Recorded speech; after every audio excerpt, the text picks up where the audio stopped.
Fighting in Iraq.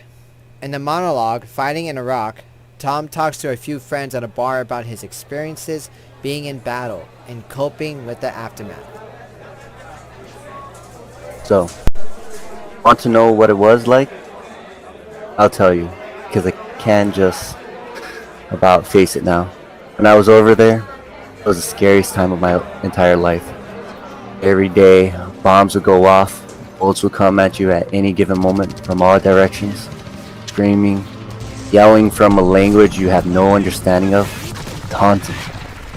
We'd walk through towns that we just blew to shreds and we'd see children. There was this one little girl about 4 years old, cutest child you ever lay your eyes on. Her eyes were large, black, like magnetic. She stood there in the ruins, in shock from what had happened. She didn't know whether to cry, run, scream. She was all alone and helpless.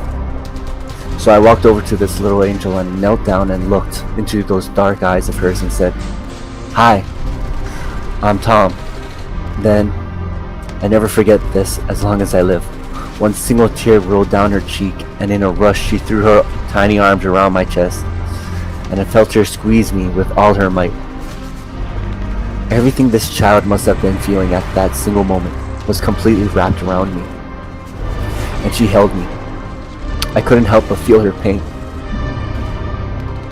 Here's this little 4-year-old girl destroyed, and had everything to do with it.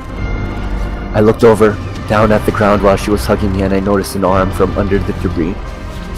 I soon realized this was the little girl's mother, and she wouldn't leave her mother's side.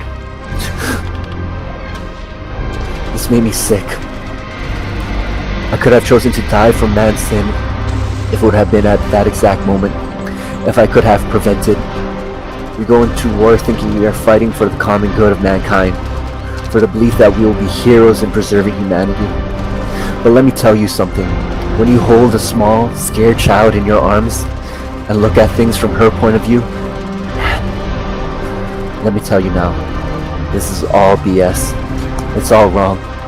You question things. In fact, you question everything, about everything, and it plays on you.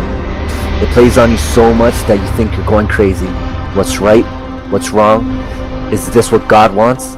It eats at you. That's what it was like.